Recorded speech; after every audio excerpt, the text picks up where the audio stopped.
Okay, Go ahead, okay. go ahead. Yo, yo, yo, yo, yo, What are you shouting for?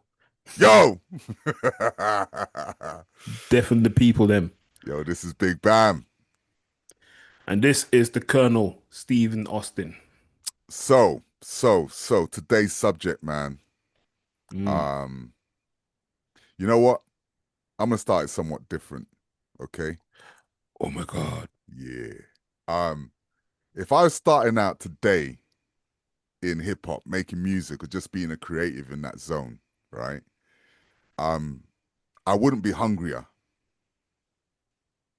right? I think back in the day we were well hungry. Okay. I'd be smarter. You know, when I first started, I thought, passion was, protection, like, you're passionate about music, you're passionate about all these things. And yeah, you got the passion, right? And I thought that talent would carry me as an MC, that people would recognize that. They'd be like, yo, man, this man's bad. You know what I'm saying? Mm. But and I thought, hard work, the more shows you did, the more people you saw would guarantee results, right? But nobody warned me, right? that with those big up dreams, bro, came invoices. Dreams gonna come true. Do you know what I'm saying? Not just money ones, but emotional ones, relational ones, mental ones. So this episode isn't advice; it's about the cost. So let's hear it out. Ah, let's drop that.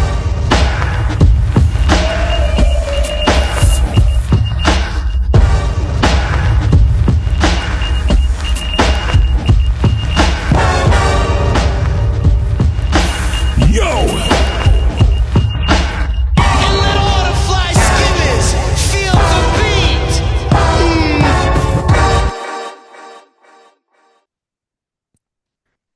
Do you like the monologue? Do you like that? Yeah, that's right. That's right. That's right. See, man. See. So, Gus, in our usual style, Mm. what do you think of this subject, man? So, if I could start today, see, that's a tough one. I'll tell you why it's tough. Mm, Because today, people aren't making the music that I make or you make. yeah, So, yeah. I have to do it in a Marvel Ultimate Universe Oh shit, man, I where don't like this. right now we are still making the hip hop we're making today. So I Okay, don't make drill or grime or whatever they call it now. I don't make that. I make word. what I make. So if in an alternate universe we were still doing this and I started today, so imagine today was 19, oh shit, I was rapping from 82. But I didn't start like getting involved like make going to studios until like 87, 86. Mm, mm, mm, So mm, mm. if I was if my TR 606 or my 727 and 707, if I was in those days, Yeah, you see, it's hard. I'll tell you why it's hard. Because I was always working. Once I finished school, yeah. I was rapping at school. Because remember, when I was like, I had little stints here and there. I was in the AEIU video by Freeze. Oh There was a shoot, there man. was a program called Data Run, which was on ITV, a kids program. You know, so I had little stints here and there, which sort of fed that. It stoked the fire. It kept poking me, saying, "Yeah, you got to do this." You know, Mm, so. But when I went to the studio, let's take it from a point where I'd finished school, yeah, all right? Because I finished school, I went to college. yeah, And at that time at college, I was doing shows. I was doing shows because at school, I hung out with like Audrey Machine and them guys and Smudge and yeah. Rapperholic and Wild 3, and they took me to Cockpit. Now Cockpit had a studio and also a massive hall where we would do jams with like Cash Crew, Mighty Ethnics stuff. So whilst at school, I was performing with Cash Crew and them mans. So I was doing jams at school. When I started college, the power pack had started. The power laws were in full effect. Right, that's actually one of the songs. The Power Lords in full effect. That's what I say anyway. So Power Lords were in full effect, and we started. So at 18 or 17, I was a Power Lord and the leader of the Power Pack, and we were doing shows everywhere.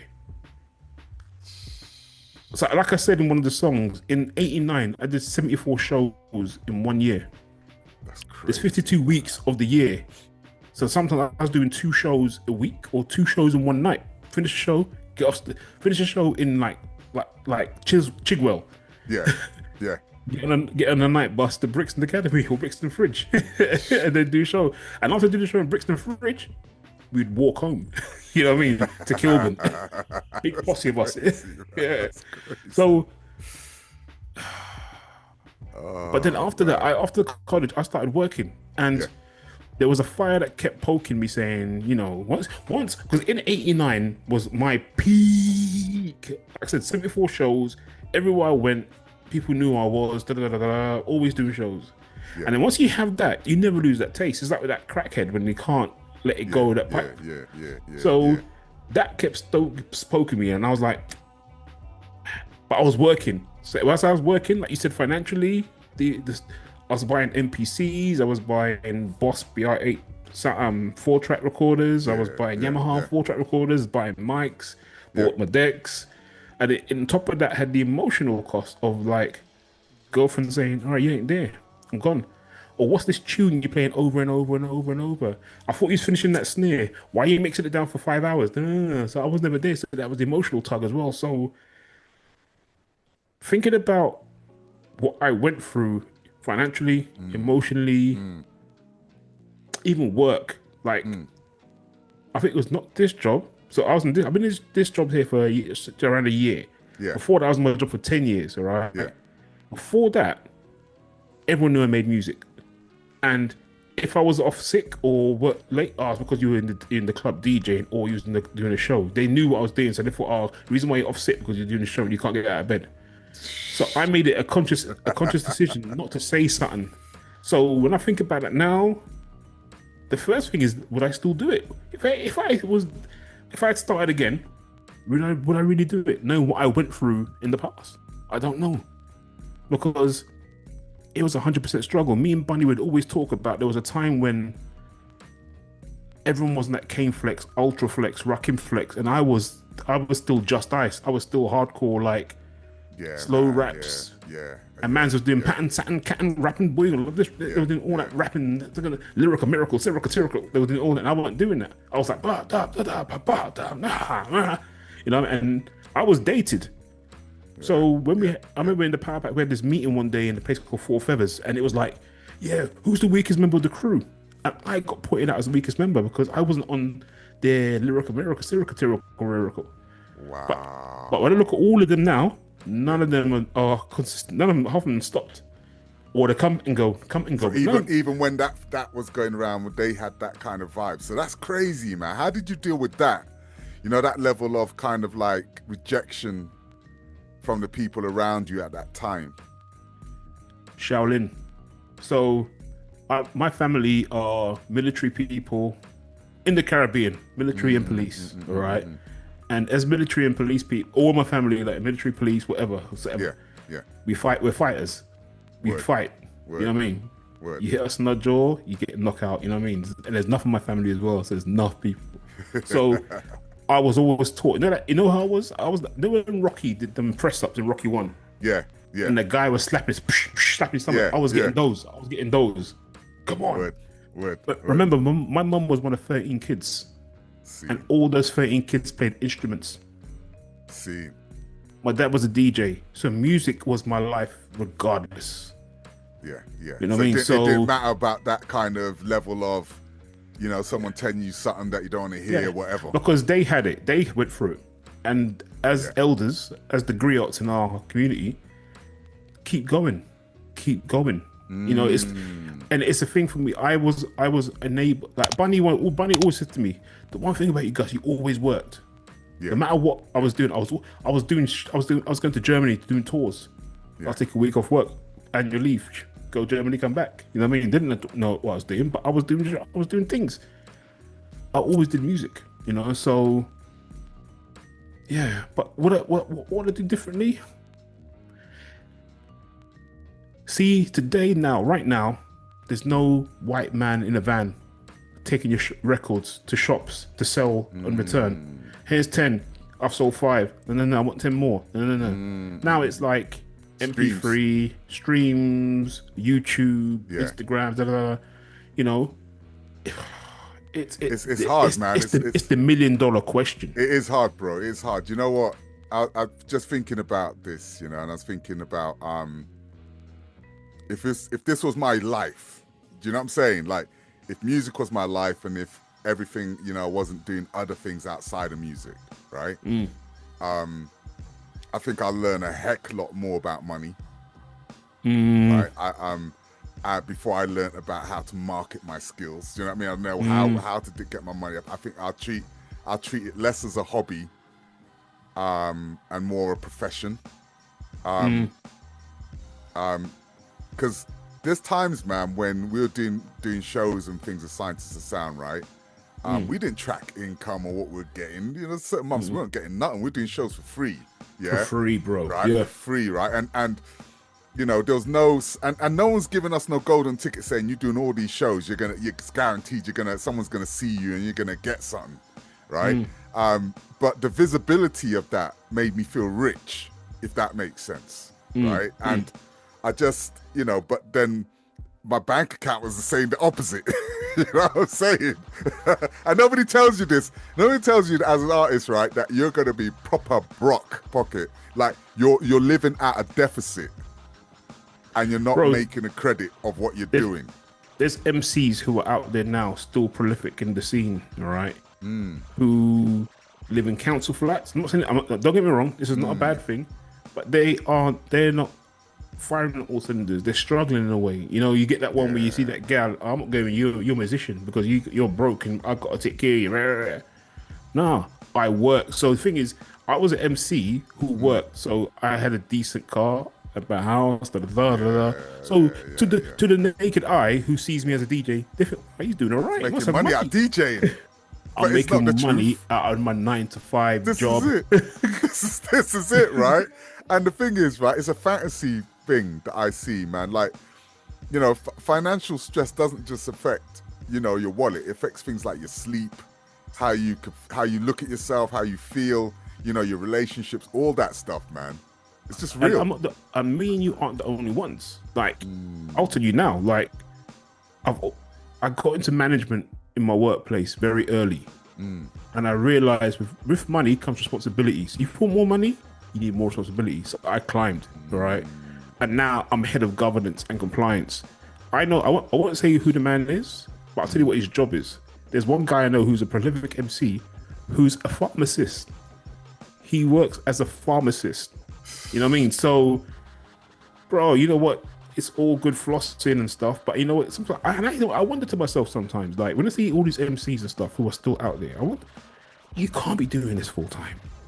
No, you can't. You definitely not. Look, there's What MCs do? that I've seen working at certain workplaces, right? And then they see me and then go, "Oh, right, what you saying, man?" Da da da da da, right? And then I've not blown them up, yeah, for doing that work in between. But on the outside looking in, right, you'd think, "Wow, they got it together," right? And I think if I was doing it now again, I'd be very. Would you do it though?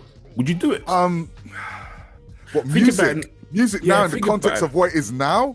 And hell to the mother effing no. You know why? Because there's so much that you need to align to make money. And it's almost like trying to pull the ticket to become a Premier League footballer if you want to be successful, right? And I think that it is about being choosy and not just picking everything that comes at you, right? I think it is about actually really aligning yourself with, I'm gonna walk that lane and I'm not gonna deviate from that energy. You know what I mean? I'm not gonna become extra creative here or extra creative there. I'm gonna stick with this thing because it's the thing that seems to be at least getting me paid. Do you understand where I'm coming from? Yeah. I think my focus will be different. I think I'll be very choosy, and I'll be very disciplined about that action. If that was all the way of getting paid, and I will be making those tunes that are gonna make me money. You understand where I'm coming from? Yeah. Because that's an artist trying to get paid. Yeah. The thing is, though, for me, one thing I can say about hip hop, because I was that fat kid at school that got picked last at football. Girl weren't looking at me, nothing. But what hip hop gave me, it gave me a platform to stand up and straighten my back. Like, yo, I'm not Gus. I'm Def G.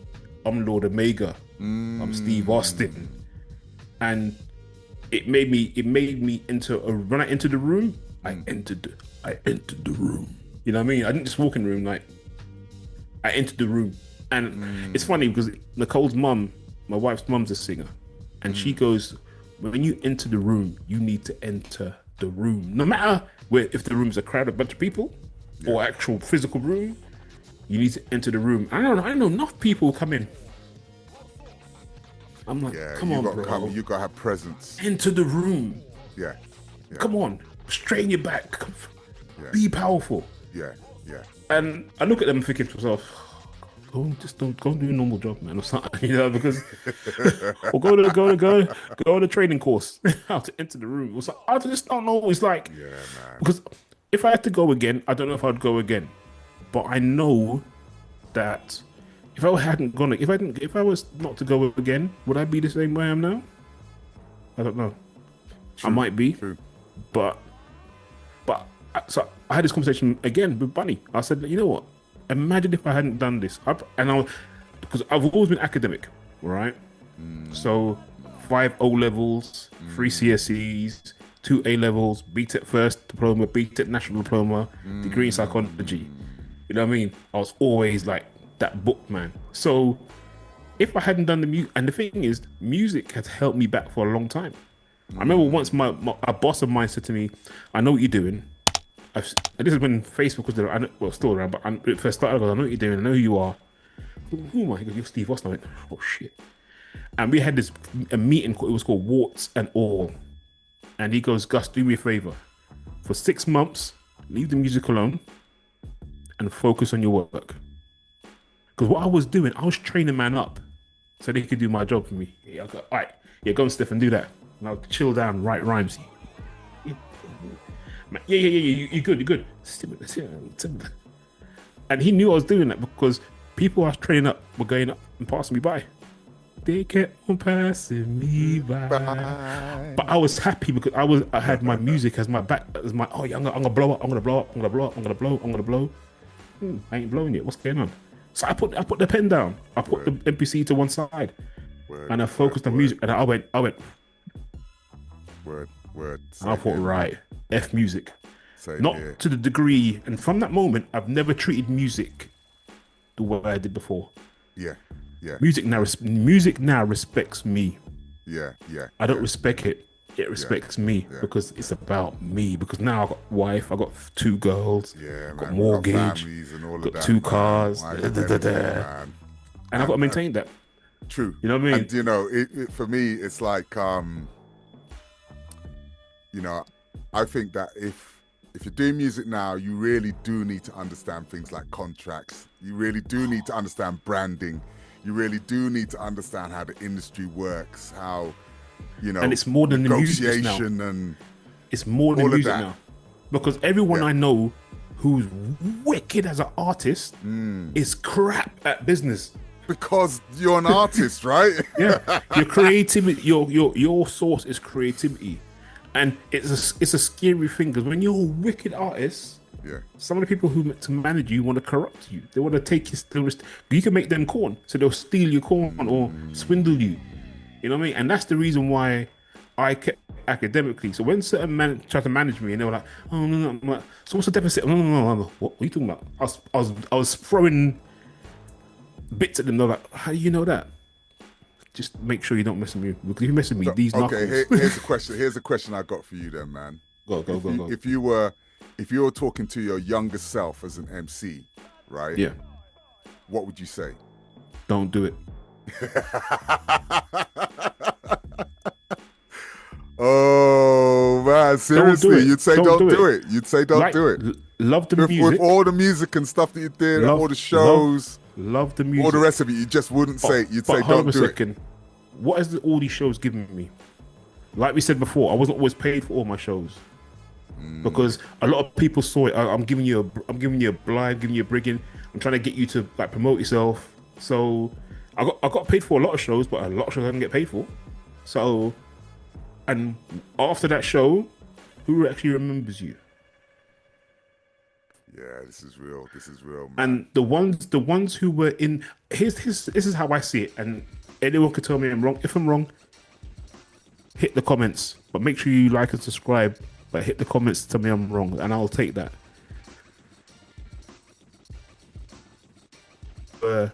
This is how I saw it.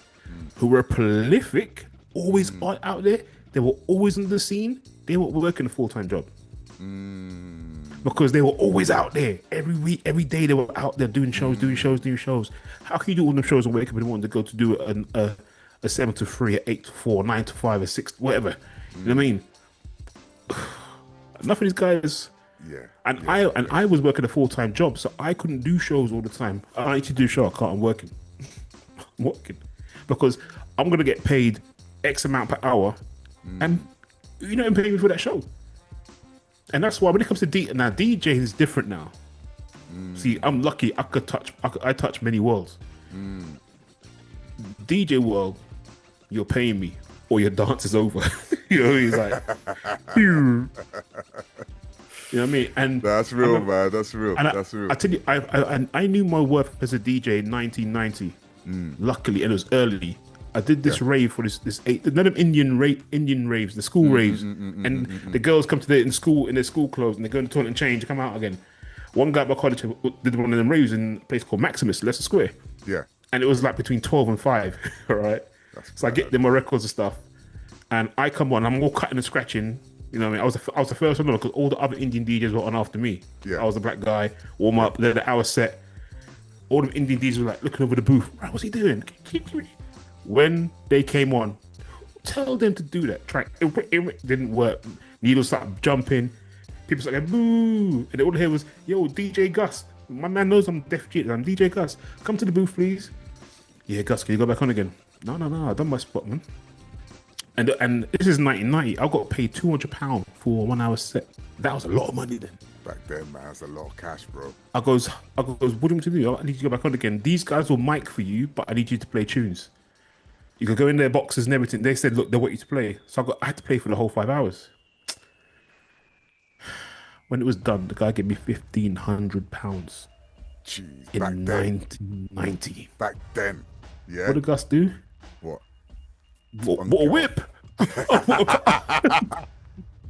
One of the worst things you could do. Hey, listen, kids. That's one of the worst things you could do with your money if you're doing music is to buy a car.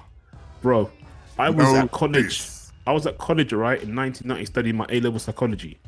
And I had a Golf Mark 1. That's funny, bro. 5-spoke alloys. Big bumper kit. Box in the back. Man's what I'm talking about. You know what I mean? And it was cool. The car lasted me 4 years. And when I sold it for more than the money I paid for it. Because by the time 94 came around, people were after the Mark 1, the Mark 2 Golfs to put big bumper kits in them, all that sort of shit. So I got some coin out of it. So it was an investment for me. But the DJing world, I made sure I got paid every time. There are certain people who I know that I'll play for free or take a little change. But there are places where I've played, like, I have to big up Purang, all right? Because Purang was the guy who set me up when we became Soul Masters, and he was like, I'll be paid for a gay night in the Grand, that place, some place in Finsbury Park. They paid me and Bunny $2,000. What? Here you go. So, to my younger self, I'll say just do your books, get a job, love music, play music, but to MC and stuff, don't do it. Here's the word. The ROI is nothing. The return of investment in the UK. And on that note, man, I just got to say, you know, success feels empty when you're right broken, man. So, you know, make sure you protect your mind, protect your wallet. Protect your neck. Let's protect your neck. I think we Protect aired this your one neck. out, bro. I think we aired this one out. Protect your neck. Kick it over here, kick it over there, baby.